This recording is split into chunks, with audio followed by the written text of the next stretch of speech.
Well, good afternoon and welcome to today's ISCA ICAN webinar series. Today we are talking about how to get a more meaningful result from your evaluation, and we have Amy Hospodarski, the current ISCA past president, and Sue Shermer of the Heartland AEA, and they are going to walk through today's session. Before I turn it over to them, just some housekeeping. We're going to keep everyone on mute to reduce background noise. If you have a question, please type it into the question box on your menu, and we will get to those questions as they come in.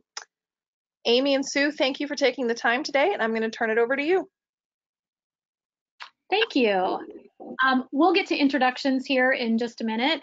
Thanks everyone for being here. If you attended the ISCA conference, this is a repeat of a session that was at the conference about increase your odds of a meaningful evaluation. So this will be the same content as was at that breakout session. However, if you weren't able to attend that breakout session, this will be new information to you. Welcome to everyone. The first thing that we're going to try something here. We'll see how technology works today. If you can see the screen, if you've got a device, a smartphone can work, or iPad, and go to www.menti.com and enter the code 584020, it will prompt you to enter a word to describe your most recent evaluation. Just want to get a little feedback on how that has been for you, or how that process has been. So go ahead and do that. We'll see how this works. If nothing happens, we'll just move on.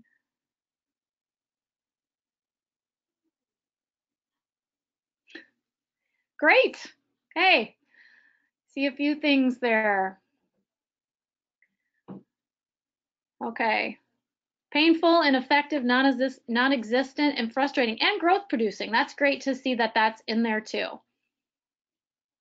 That kind of helps us know a little bit about where people have been at with this, and so that we kind of know where we're going from here. So our title of our presentation is Increase Your Odds of a Meaningful Evaluation. My name is Amy Hospodarski. As Britt said, I am the current immediate past president of ISCA. I'm also an elementary school counselor in Monticello, and I'll let Sue introduce herself. Hi, I'm Sue Shermer. I am a consultant here at Heartland AEA, and here I support the work of school counselors. I'm also on the ISCA board as the AEA ad hoc member.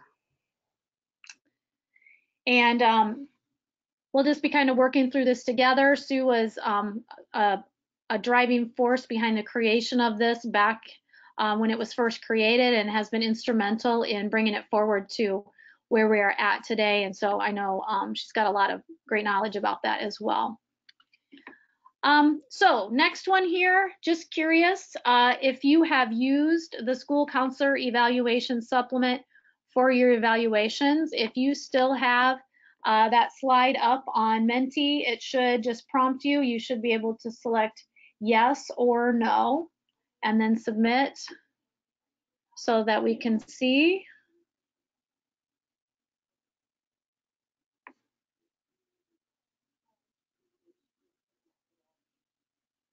Okay. And again, I just want to keep this moving so that we don't have to wait too long, but we can see that some of us haven't used it and one of us has, which is great to know.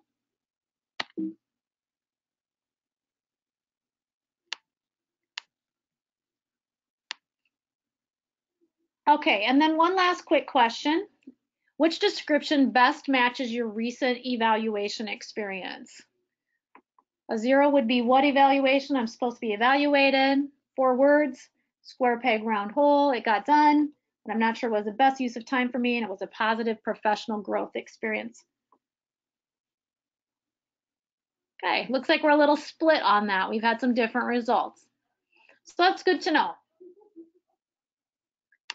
All right, I'm dating myself a little bit with this. I don't know if you are familiar with the Ronco Vegematic, but as I was thinking about the School Counselor Evaluation Supplement, this infomercial came to mind. And what I remember about it is that I don't even know the name of this person, but he would show the Veg-O-Matic and he would tell us about everything that it could do. And he would say things like, it slices, it dices, but wait, there's more. And then he would tell us more, and it just kept going on like that. So the reason why I thought about that as I was thinking about the school counselor evaluation supplement is because I feel like the school counselor evaluation supplement is kind of like the Swiss Army knife of tools for school counselors for a lot of different reasons. First of all, it helps connect the teaching standards, the Iowa teaching standards, to the school counseling professional competencies. And according to Iowa code, school counselors do have to be evaluated using the Iowa teaching standards. But as we know, sometimes it's hard to find the connections, direct connections to what we're doing. And so connecting those with the school counselor professional standards and competencies helps to make it a little more relevant. It helps inform our evaluators of what exactly it is that we do and what the ASCA model looks like, because it's aligned with that.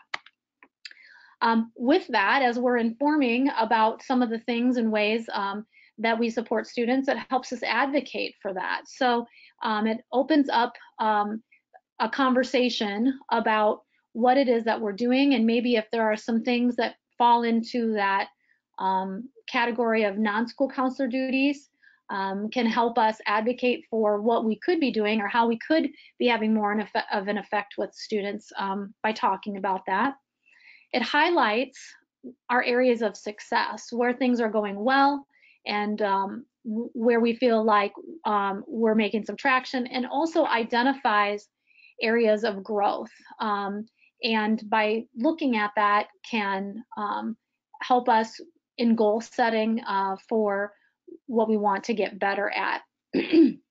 I think one of the important things about this is that this is really a conversation, and it's a tool for conversations between counselors and the evaluators. Sue, anything that you would add to that? No, I don't think so. I think you covered it all. I think the big thing for me as I talk to counselors that have used it or are using it is that it helps to inform their administration in ways that how this evaluation supplement can help them and help them have a meaningful evaluation. I agree. And, you know, a lot of times as we've talked to administrators and school counselors about this, administrators will often say, you know, I love my school counselor. I think they're doing a great job. And they have no concerns, but that's great. But it's sometimes then hard to translate those teaching standards into an evaluation tool that really helps you identify those areas for growth and improvement, and while also informing them about what you do. So this school counselor supplement was originally written in 2015, revised in 2017, and then also revised again this summer with the new school counseling professional standards and competencies. So Sue, maybe you want to talk a little bit about the background and how it was first created, because I know that you were instrumental with that.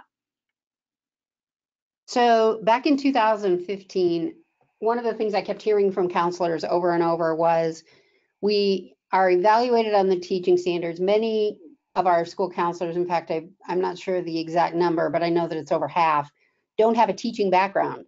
So those were, you know, many of the words that were used in the Iowa teaching standards were foreign to them. They didn't understand. There were a lot of documents floating around Iowa. Lots of schools had put together crosswalks of here's how this might look for a school counselor, but none of it was really grounded in the background from ASCA. And so Meredith Doman and I got together several times and pulled evaluations from as many states as we could find. We reviewed those. We talked about what that might look like in Iowa. And then we pulled together a committee of folks from ISCA that were willing to work on those standards. And we used the school counselor competencies at that time. There were like 220 of them. To write we said, okay, so this really aligns with this. If you think about standard 1, it really aligned with those components that used to surround the ASCA 3rd edition of leadership, systemic change, collaboration, those 4 themes that ran it. And so we said, okay, there's that. Now, what would that look like in practice? And we really laid that out quite clearly. Well, then there were some changes to Iowa Code with the Senate File 2392. There were the requirements of the individual career and academic plan. The college and career readiness definition was passed. And so we updated that same supplement in 2017. And then, of course, the new ASCA School Counselor Competencies came out in 2019. And so we said, okay, it's time to redo it again. And this time it was a much bigger shift. It looked a lot different than it did before. And we used all of the school counselor competencies and aligned those along with the possible artifacts. So it's really a bigger, more robust document now. Right. So really what the 2 backbone pieces of it are, first, the Iowa teaching standards. And there they are right there without the competencies. So it's just the overarching standards. And some of those really apply easily to the field of school counseling. And some of them are a little bit more difficult, as Sue said, especially if your background's not in teaching. The other part of this are the school counselor standards and competencies. And so this is that document. So those are the 2 things that go together, as Sue said, and are aligned for this supplement. As you look here, this is breaking this out because I realize this could be tricky to read. But the professional standards and competencies for school counselors, you can see that they have lined those up with the mindset and behavior standards as they have for students. And so the mindset parts are beliefs about that school counselors have. And although it might be possible to measure those, they're more easily measured through the behaviors a school counselor demonstrates. And so there's not competencies that go with those. There's the mindsets broken out so you can see those a little bit better. But those remind me of kind of what we look at when we look at mission, vision, belief statements for our school counseling programs, those kind of overarching types of statements. The behaviors are what we consider the essential things that school counselors demonstrate as they are implementing a comprehensive school counseling program. And we divide those up into 3 parts: the professional foundation, direct and indirect student services, and planning and assessment. Sometimes that's also called planning and evaluation. And then each of those have specific competencies that are measurable. And so that's kind of how each of those is broken down. So as you can see, here's the behaviors, the behavior standards all listed there. And so we're going to take this one right down here, the professional foundation 9, create systemic change through the implementation of a comprehensive school counseling program. And here are the competencies. So you can see those right there. There will be links at the end of this presentation to all of the documents that we're looking through here. So just a quick diversion here. Great combinations through history. We started with a rolling cart and added a suitcase and got a rolling suitcase. We had an igloo and a hotel and ended up with a snow palace. A copy machine and a telephone created a fax machine. A clock and a bell became an alarm clock. And finally, the Iowa Teaching Standards and the ASCA School Counseling Professional Competencies and Standards come together to create the Iowa School Counselor Evaluation Supplement. So just another way of 2 things being combined into something Wonderful. So let's talk a little bit about this. This is an example of a page from within the evaluation supplement, and we'll break parts of these out, but just overarching, you can see that the teaching standard is at the top. The teaching standards and criteria on the left, with the professional standards, the school counseling professional standards on the right, and then a list of artifacts. So break this out a little bit here. This is a little bit bigger, so it's easier to see.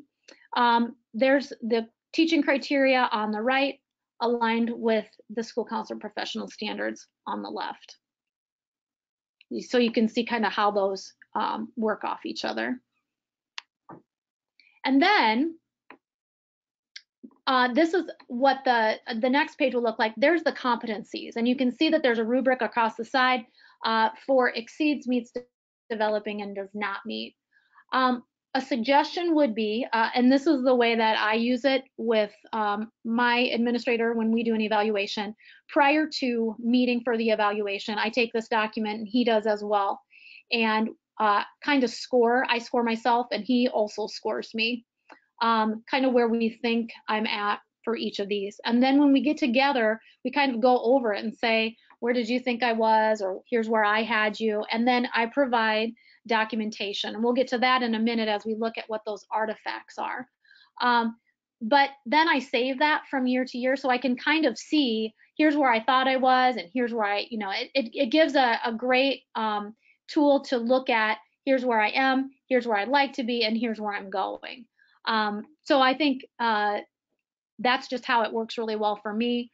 Other people might use it different ways, but I think that's one way to approach the conversation. Sue, would you add anything more to that? I would just say, so in case you didn't follow that, Amy, if you could go back one slide. Sure, you bet. So the standard for teachers uses a variety of methods to monitor student learning. We often just refer to that in short as assessment, but then the criteria is broken down on the left. The right, you'll see BPE2, which is identify gaps in achievement, attendance, discipline, opportunity, and resources. And then that very BPE2 is what the next one is. So then if you, yep. And so that's the competency, or that's the standard, and then underneath those, it's broken out into more detail. I also have heard, this is in just a logistical thing, this is in a fillable PDF. So when you download this from the ISCA website, you can go in and actually type in where it says, like let's say for A, collect and analyze data, maybe you say, yep, I meet that. I do that, and here are some of the ideas that I have around this, or some notes that you might put in. That form is fillable, so you can type in it. Yeah. So as we talked about this too, there's the competencies for the other standard, by the way. So the two standards that were there were BPE2, and there's the and then there's BPE3, and you can see those there. So each one is broken down like that. Also, with each page for the standard, it includes a list of possible artifacts, which could include but not be limited to any of these. This is one of the parts I really love about this new school counselor evaluation supplement, because I think there's some really, really good ideas in there about sources of evidence to show and share with your administrator. And I think if these things are being shared with your administrator, that just goes so far in helping them to know what it is that you're doing, and those advocacy and all of that. So I really like this part of it.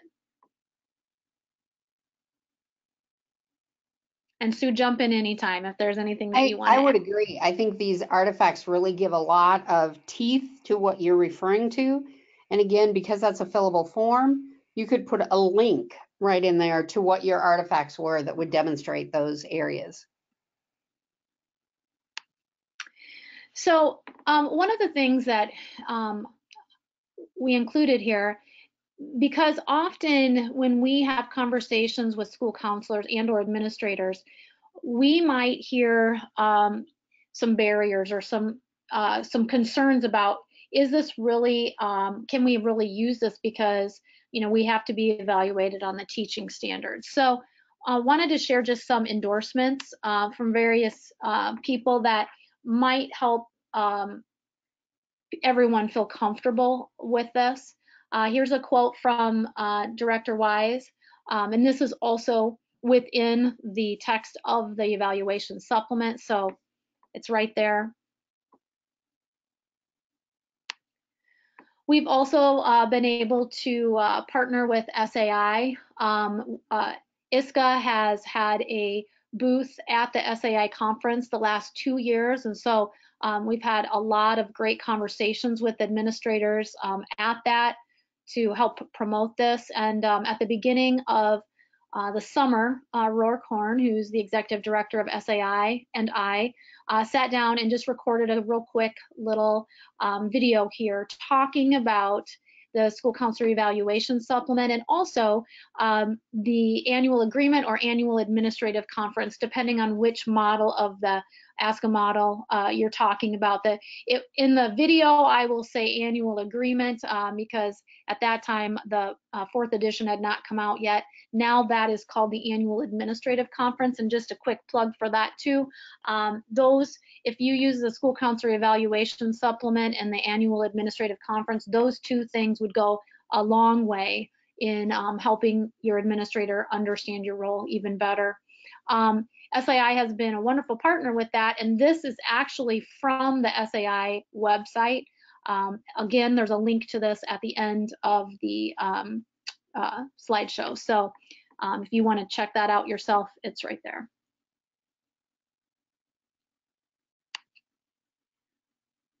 Also, this was very timely. This came out November 4th as we were having our conference. So, Sue, I know you were especially instrumental in this part of it. So maybe you'd want to talk a little bit about this. This was this is a screenshot from the school leader update, which came out on November 4th. So maybe you were familiar, but maybe not. There was legislation drafted that said that each school district should be using some kind of learning progression for their teachers. It shouldn't just be, right now with the Iowa teaching standards, it's either yes, they've met, or no, they haven't. And each district is strongly encouraged to use some type of platform to break down into more detail what teachers and school nurses and librarians and all those folks should be doing.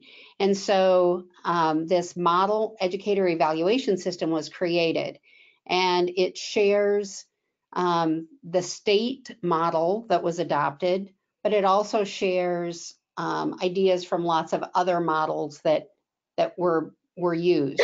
And so Matt Ludwig, who is the coordinator of that, and I had several conversations about the fact that nowhere in there, in any of that, is the school counselor. And there are some, like the Danielson framework does have school counselor rubrics, but they aren't directly connected to the ASCA school counselor competencies. And so I said, here's ours. And after review and multiple conversations with Matt, he decided to go ahead and add that to it. So in this Iowa Model Educator Evaluation System, it's I want to say like a 120-page booklet from the Department of Ed. You will find this school counselor evaluation system. There it is right there for page 80. It's the evaluation supplement that is added in there as well, so that evaluators all have direct links to the school counselor supplement. So talking a little bit more about barriers and maybe some solutions to this. Here's one that we've heard, that my administrator doesn't believe that we're allowed to use this. So any of those things that we just shared with you. the quote from Director Wise or looking at the video on the SIA website. There's also an executive summary. It's also linked in the back here. The actual document, the School Counselor Evaluation Supplement, as Sue said, it's a pretty hefty document, maybe a little bit intimidating to first look at. Not really intimidating, but maybe at first glance, someone might think, I don't want to look at all of that. But the executive summary is a really nice breakdown of how the teaching standards and the professional school counselor professional standards and competencies are aligned with that. So that would be a really easy thing to look at. And then again, direct to the Iowa Model Educator Evaluation System that we just looked at also. If your administrator doesn't see the point in using it, you know what, like sometimes we hear from school counselors that they hear from their administrators, we'll just make something work. But I think this is a great opportunity for personal professional growth, which is standard 7. It also aligns with the ASCA model. I think if we really want evaluations to be meaningful, then you know this is a great tool for that.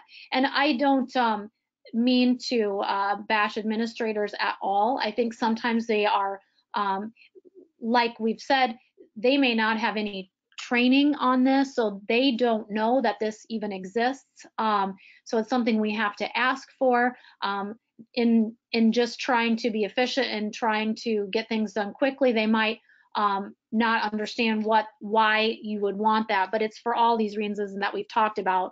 It connects, it informs, it's a tool for advocacy, identifying areas of growth and areas of strength.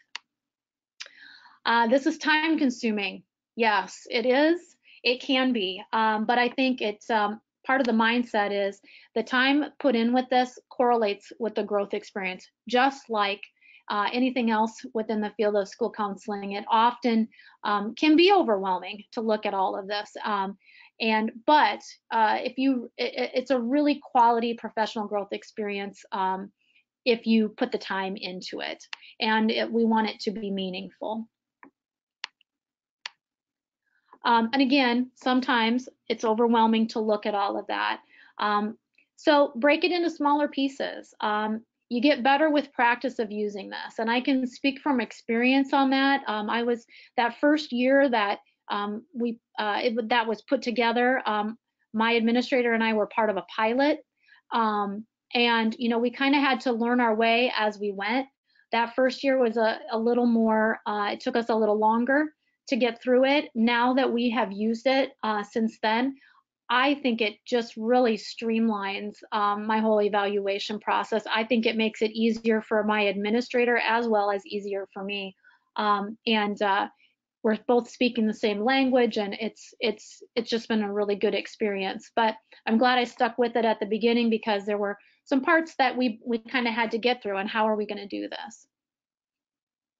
And I would also add, Amy, that this is your evaluation process that you use every 3 years. If you were to sit down and really do some self-reflection, honest self-reflection about where you are in leading your program, then each year you've got this document that you can refer back to say, okay, so what's my growth plan for this year? This year I want to focus on this. This year I want to focus on this. And it serves as an anchor document every 3 years for the work that you do in your professional growth plan.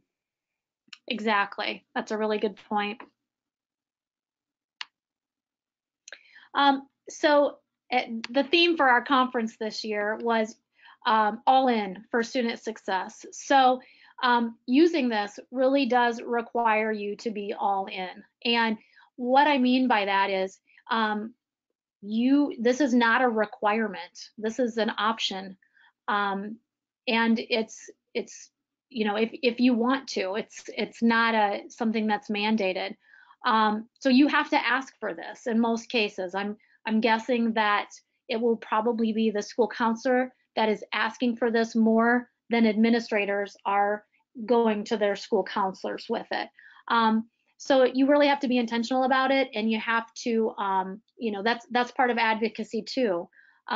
Sometimes it can be a little bit intimidating, or like, you know, looking at some of those barriers and thinking about how am I going to get there. But Going all in means taking a step or a gigantic leap, and maybe in some cases, and just getting in and trying it out and seeing how it goes. I would also say that, and I'm going to get just up on a little bit of a soapbox for just a minute. So if you'd hang with me, I think our profession is suffering because of a lack of clarity of what it is that we do. And this really outlines what it is that's the school counselor competencies. It's not about your program, it's how you run your program and the skills that you bring to it. And I've heard some people say, well, I work in a larger district and our district doesn't want to sign off on this. And that's okay. That's okay. Nobody says that it has to be used as the evaluation tool, but you can certainly sit down and use this as professional growth for yourself to determine where you are and where you want to be. It isn't about, I'm using this as part of my evaluation every 3 years. It could be, I'm just trying to figure out where some areas of growth for myself are that would align with the beliefs and understandings that ASCA has in mind for school counselors and what research and best practice says. There is no research anywhere that says teacher evaluation leads to better performance. None. The difference is the conversations that you have with your evaluator, and that's where the growth comes in. We have to be evaluated because of state standards, because we are public employees, because we need to be accountable for what it is we do. But that in and of itself doesn't lead to growth. And as people who support students with growth mindsets, I think we have to demonstrate our growth mindset by saying, you know what, I want to be evaluated on this. I want to use this as a tool for me to better myself and to better my practice. Totally agreed on all of that. And that's why I think it's such a powerful tool, because it opens up the conversations for that. And you mentioned that as well. So one of the things that we did in the breakout session at the conference is just had some conversations about what would have to happen for this, for you to start using this, and just talked about what that would be. It might be a conversation with your administrator. It might be a conversation with other school counselors in your district. But I just think you have to figure out where you're going to start, and you have to start somewhere. And even if it's small the first year, you grow from there. And that's what this is about, is professional growth. What questions do we have?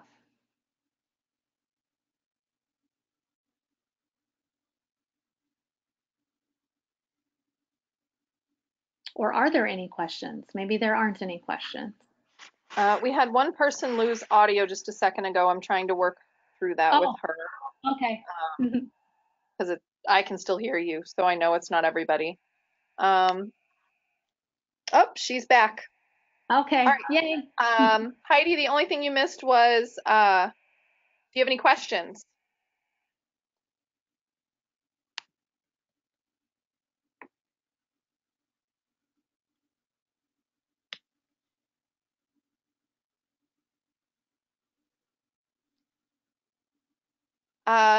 There's a question, are evaluations every 3 years for the standard license?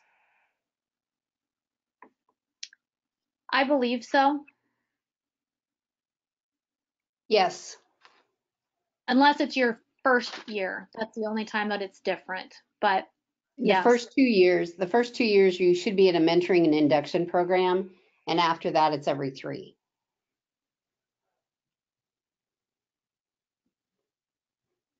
It's also not uncommon for us to hear that they've never been, a school counselor to say, I've never been evaluated. So sometimes there's confusion about that, but this is a great tool to use to get that process started. Any other questions?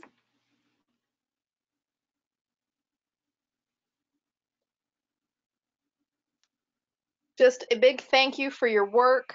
I have used this in the past year and it was excellent. Oh, I'm glad for the feedback. Thank you. Awesome. Glad to hear it.